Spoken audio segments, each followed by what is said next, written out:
Hello, and welcome to Church in Maine, a podcast for people interested in seeing where faith, politics, and culture intersect. I'm Dennis Sanders, your host.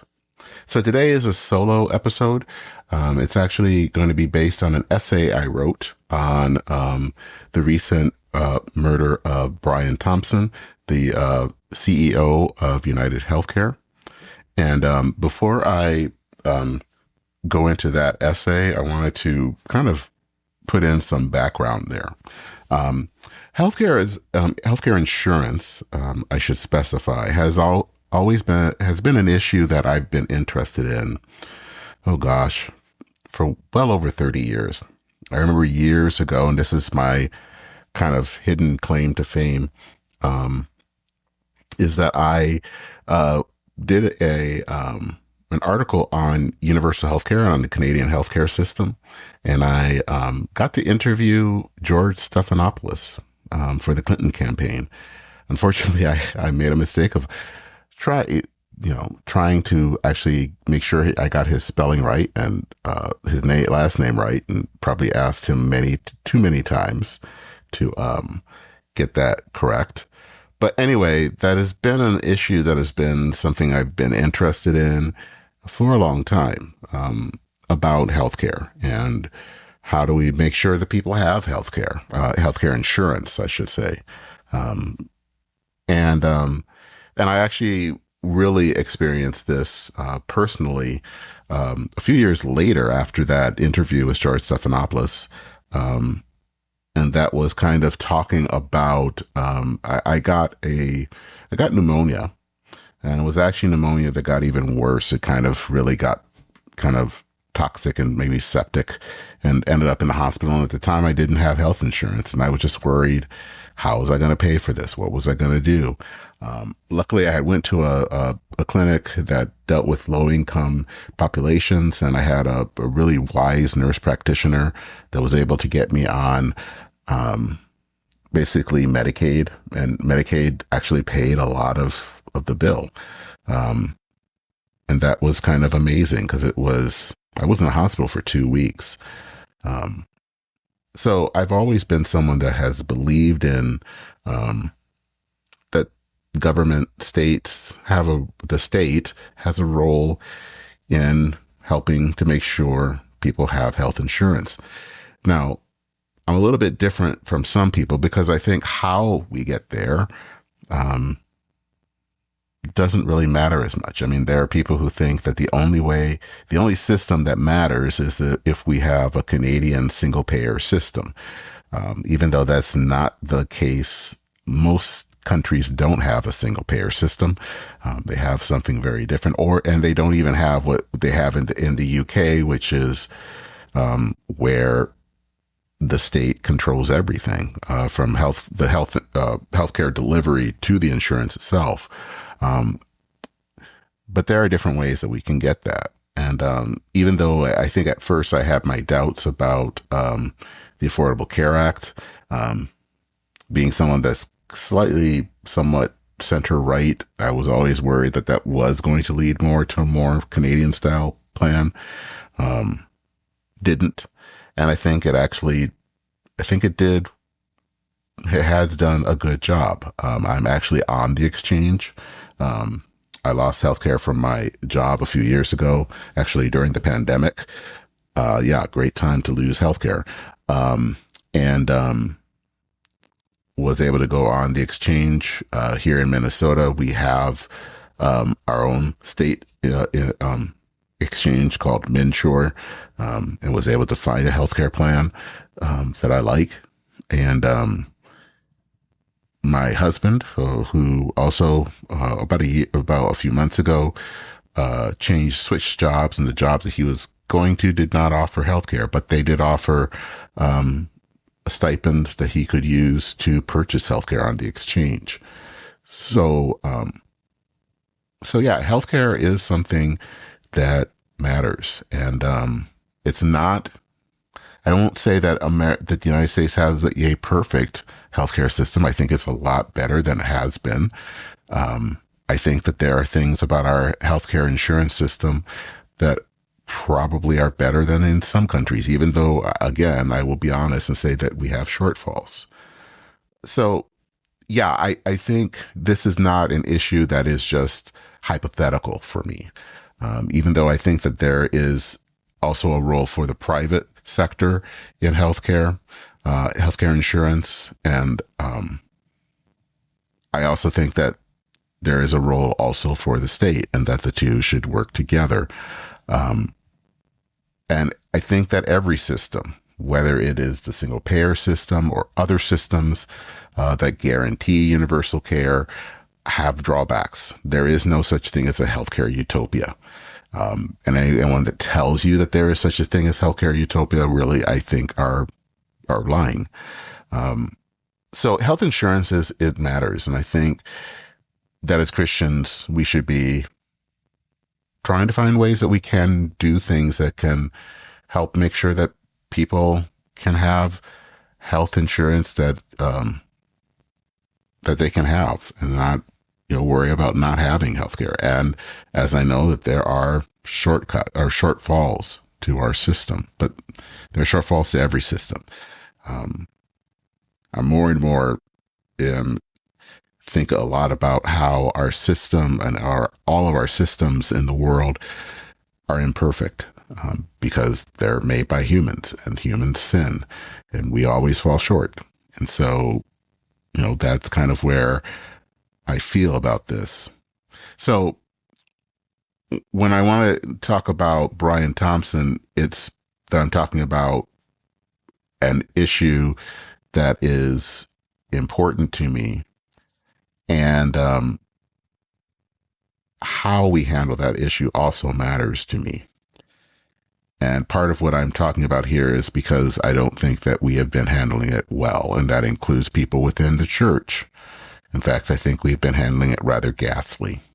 So really, without further ado, I'm just going to go ahead and kind of go into the essay. And again, I'm not reading it verbatim, but you can put a link to it in the show notes. But it will be kind of part of my way of my discussion here. So the title of this essay is Brian Thompson, A Sinner of Christ's Redeeming. And the subtitle is Why We Need Grace in Talking About Complex Policy Issues. So what has surprised me about the murder of Brian Thompson is that he doesn't look like a CEO. Ever since I had heard the story about Brian Thompson, his murder, shocking murder on the streets of New York on December 4th, what has struck me was how normal he looked. There is that picture that we have all seen. It's a headshot of Thompson. Most pictures we think of CEOs are someone in a suit and tie, and we didn't see that. Instead, we have this picture of a middle-aged guy, and that he is wearing a shirt and a quarter zip sweater. I mean, he really actually does look like a regular guy, some guy that you would see at Target on the weekend buying toilet paper or something, and not the person who was the head of a large health insurance company. And for whatever reason, as I've been kind of thinking about this, I keep identifying with this man. And I don't know why. Maybe there are a few reasons. It could be that he actually lived just up the road from me. I live in Minneapolis, and he lives in a suburb just to the west of Minneapolis called Maple Grove. It could also be because he's a few years younger than I am. Or maybe it's because of his working class roots. He hailed from Iowa. He was the son of a beautician and a grain operator. He was someone that really actually worked up the corporate ladder. If you really want to, there are two articles that I think really did a good job in trying to suss out who this person was. One is in the New York Times, and then the other one is in the Washington Post. And they did that. New York Times article was incredibly fascinating. They talked about his life. They talked about the fact that of his funeral, which unfortunately was a private funeral that took place at a Lutheran church in Maple Grove. The other thing that I find so kind of realistic was even that horrible surveillance video. And you see Thompson, him from the back, he's just casually walking down the street. He's going to his destination. He has a meeting that he was going to. He's walking just like thousands of other people have down the streets of New York, and he has no idea what's going to happen to him. He has no idea that within a few minutes he was going to die. I'm also fascinated. There's a story, as I said, there was another article from the Washington Post, and they talked about the fact about how he responded during COVID. If you remember, during COVID, Congress really and the president were trying to provide money and aid and to basically everybody. And so they had, Congress had set aside billions for healthcare providers who are struggling to meet payroll when everything shut down. But there was a problem. They didn't know how they were going to get the money to the healthcare providers. Thompson, who at that time wasn't the CEO, he would be the CEO next year, basically told Washington that UnitedHealthcare could do this. They could do it through their banking arm. And the article notes, and I quote, more than $135 billion would be distributed through the United Health backed fund, which was credited with keeping thousands of hospitals and other healthcare providers afloat during the pandemic, unquote. So this is a kind of a story that we don't hear. I mean, I don't know how many stories I've heard and people talking about, well, this guy is responsible for killing thousands of people. And this is an example of which they don't really provide any examples, but this is an example of him actually doing something that helped people and helped doctors and hospitals, especially during a really rough time. And now I want to also stress, I'm not arguing that Thompson was a saint or that he didn't do anything wrong.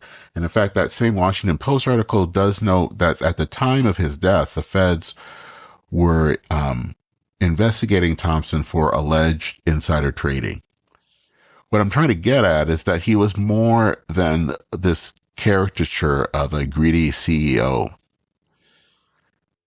And I think what's been really disappointing over the last few weeks is how so many people have made Thompson an avatar for what's wrong with the healthcare insurance industry. Because of course he happened to be the head of a healthcare insurance company, he gets flattened. He gets flattened to this representation of corporate greed.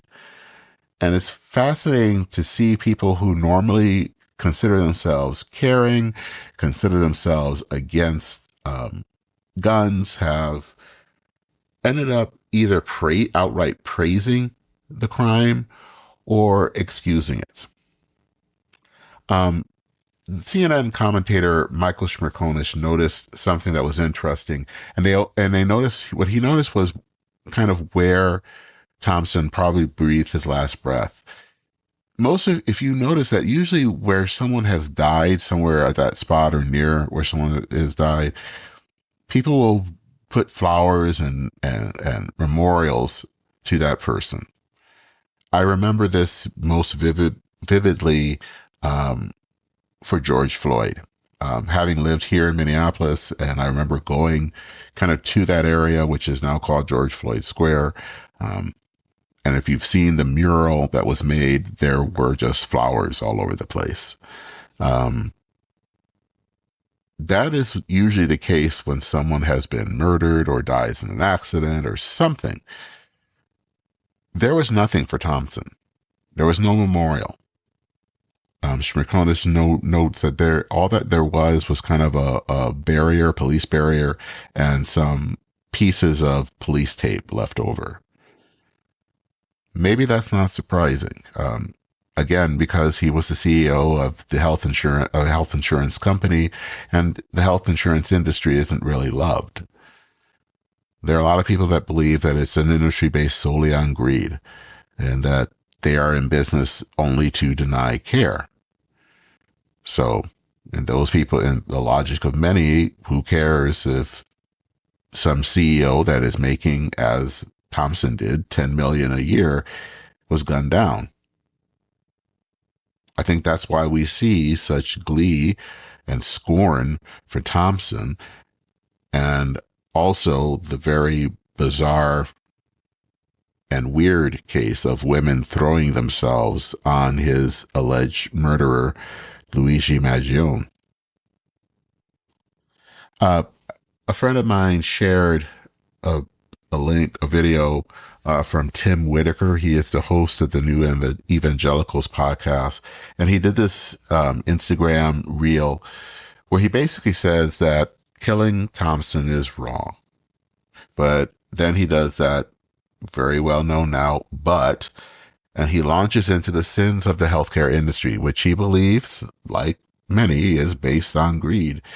And at one point in the video, he says that while murdering Thompson is wrong, so is the killing done by health insurance companies by denying claims. And Whitaker then quotes James 5:1, where he says, "Now listen, you rich people, weep and wail because of the misery that is coming on you." So this makes me wonder, is Whitaker insinuating that Thompson brought this on himself because he happened to be the CEO of a health insurance company?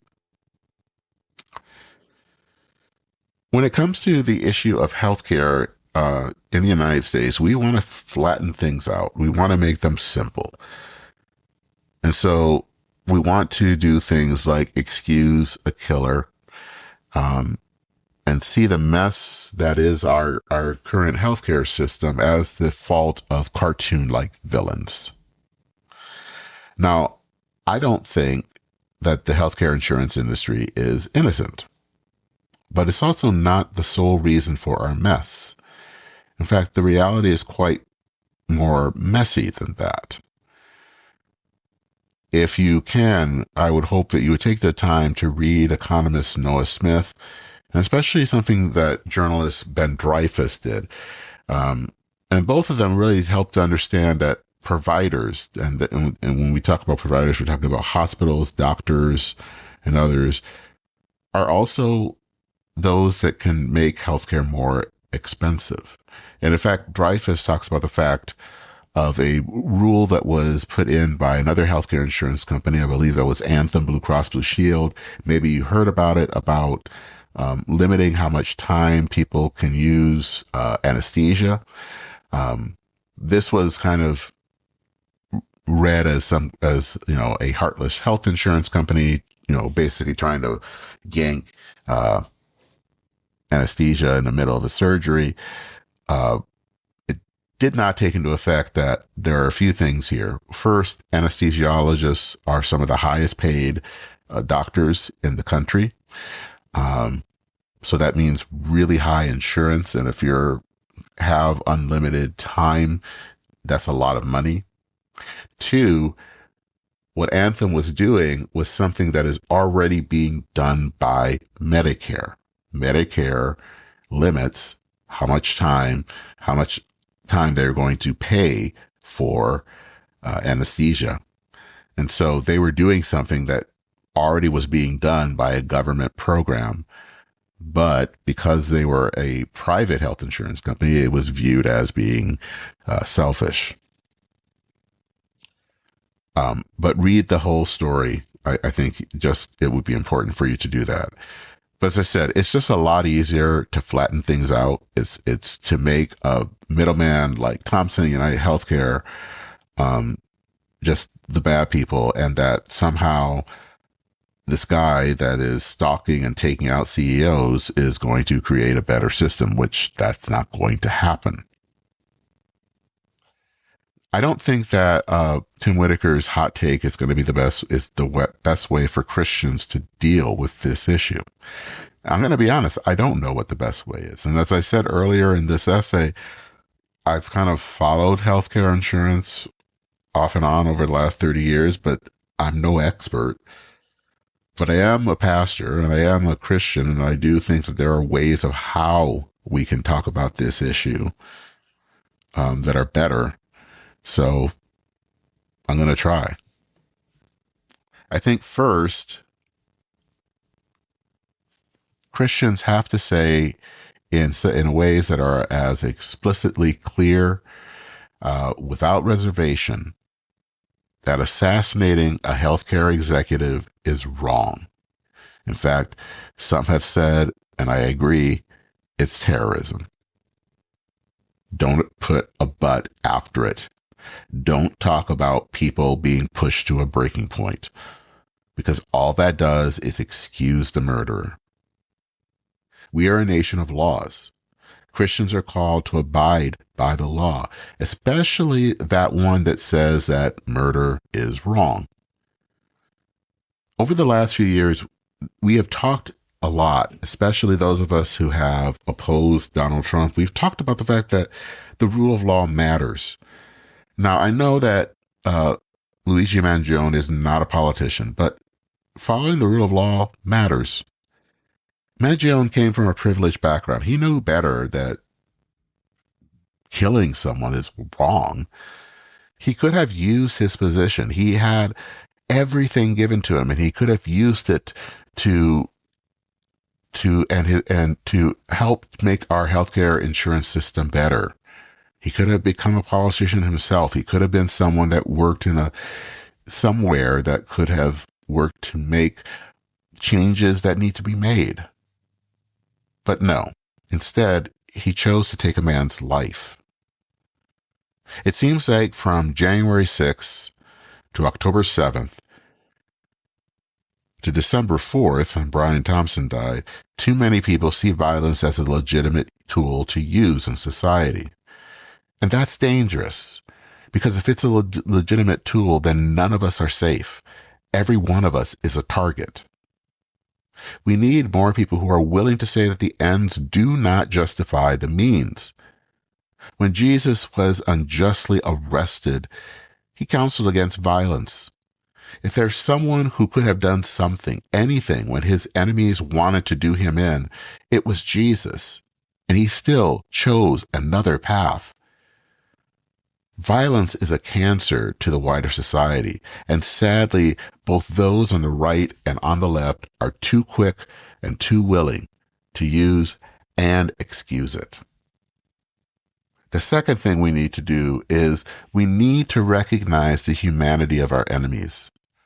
Every human being is created in the image of God and therefore is a child of God. Every one of us is a sinner in need of grace. Looking at things this way means that someone like Brian Thompson was a sinner, not because he was the CEO of the nation's largest healthcare insurance company, but because he is human. Seeing people as sinners in need of grace means seeing them less as a cartoon character and more as a human being. When we see people as just avatars of evil, when we strip them of their very humanity, all we end up doing is doing what Mangione did with Thompson, who happened to be the father of two teenage boys.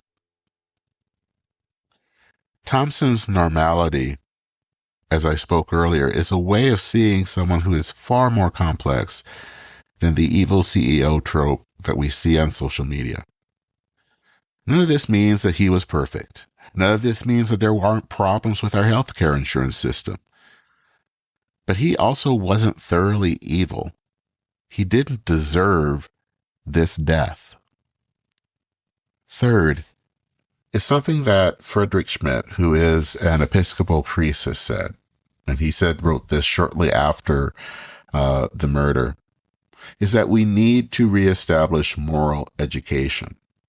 He notes, and I quote, "For Christians, that will require the recovery of moral theology, an understanding of ethical behavior that is not a system isolated from other forms of knowledge, but which is grounded in our understanding of God and our place in God's creation. We need to be forthright about that commitment. We need to recover the vocabulary of moral theology, and we need to embrace it, both for our own sake and for subsequent generations. Over and over in the book of Judges, in the Hebrew scripture or the Old Testament, there's a phrase that's used. And if you remember, the judges were this interregnum. Sorry, let me try that again. There's a phrase that's used in Judges, and it was always used in this interregnum between when God would call a judge to rule, and they would rule for a certain amount of time, and then they would step down, and when another one was called. And there were times of those periods where there wasn't a judge. And that phrase, and this is one example of it, is found in Judges 21:25. And it says, "In those days there was no king in Israel. All the people did what was right in their own eyes." What I think that we're seeing, especially in how people try to excuse and in responding to Thompson's murder, is that we see what's right in our own eyes. I think that when you have people who are celebrating the murder of an executive on the streets of New York, or celebrating the murder of festival goers in Israel, or who downplay the ransacking of Congress, there's something amiss in our society. There's something amiss morally. And we really need these days pastors and other Christian leaders that will teach Christians on how we should live ethically, because otherwise the world's going to provide those ethics. They will provide ways that will form people.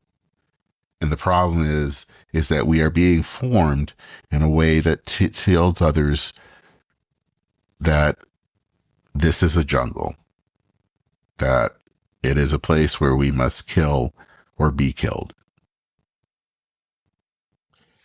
The final thing that I want to bring up is that political issues are complex.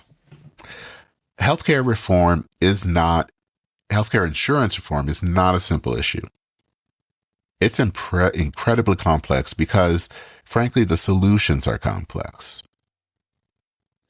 People should be open to complexity, because any change to our system, our healthcare insurance system here in America, is going to be fraught with trade-offs. Insurance companies like UnitedHealthcare aren't simply villains. Do they do bad things? Most definitely. But again, check out that story on Ben Dreyfus about anesthesiologists. I wanted to actually also share another one that is personal to me. About a year ago, my doctor suggested I have prediabetes. I don't have outright diabetes, but prediabetes, and he thought it's important that I might want to try to lose weight. So, I got a dietitian and was told, here's how we can do things. But he also wanted to see of me going on something like Ozempic. And so we did what they call as a prior authorization through my healthcare insurance company. And they tried that. And my healthcare insurance company said, no, you had to be on diabetes, had to be diabetic to use it. Now, there are alternatives that are actually sold as weight loss, but my health insurance plan does not cover it. I wasn't happy about that. I'm trying to do the best I can to try to lose weight, because I do not want to get diabetes or a heart attack or whatever. But I also understand why health insurance companies do this.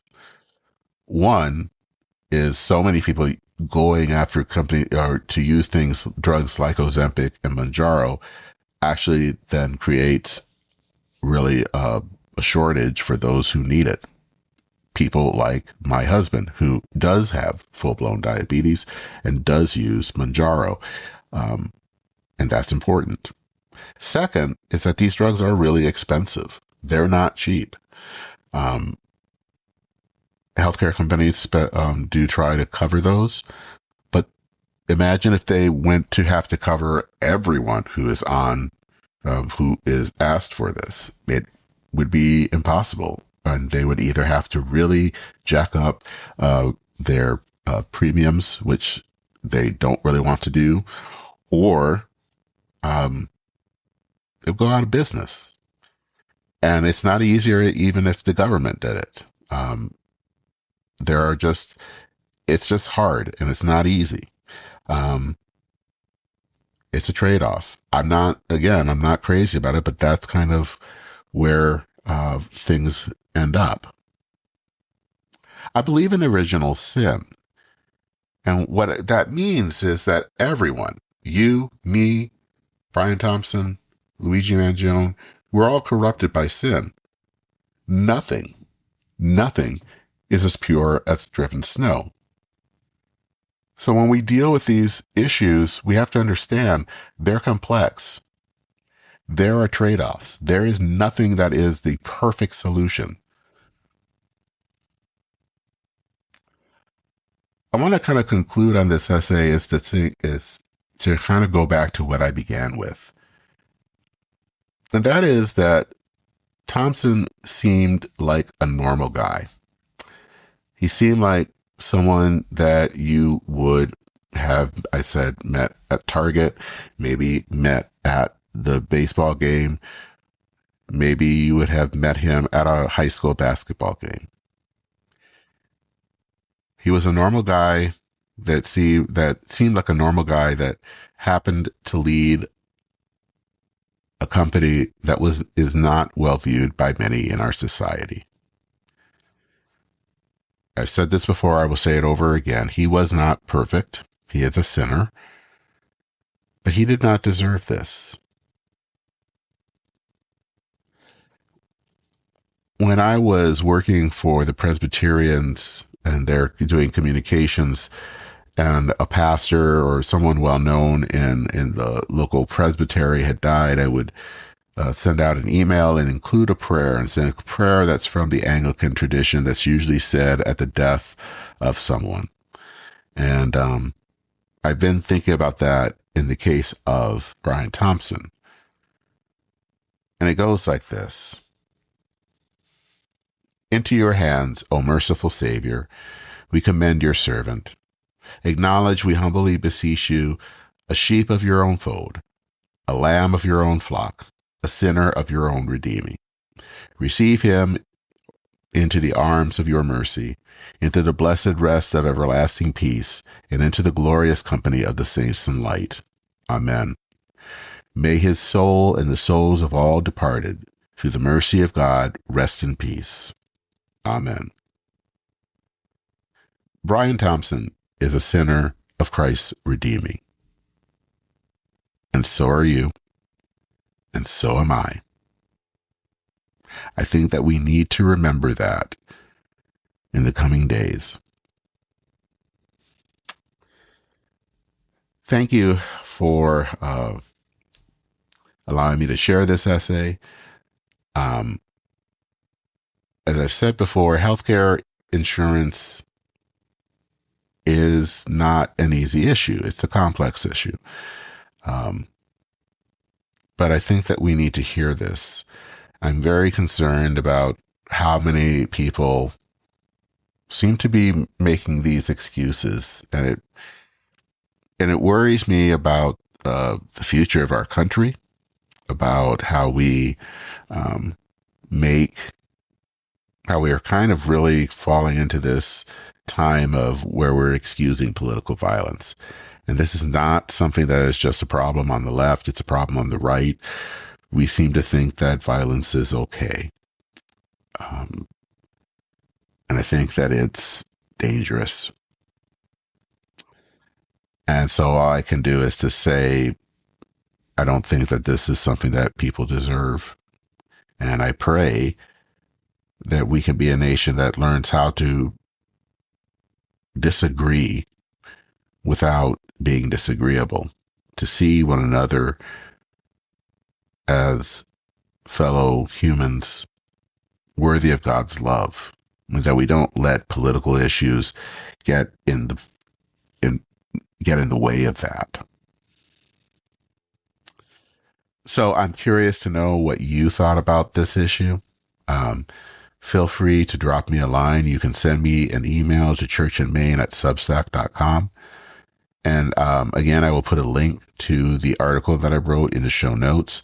That also includes links. The article I wrote has links to the other articles that I referred to. So I hope that you will check those out as well.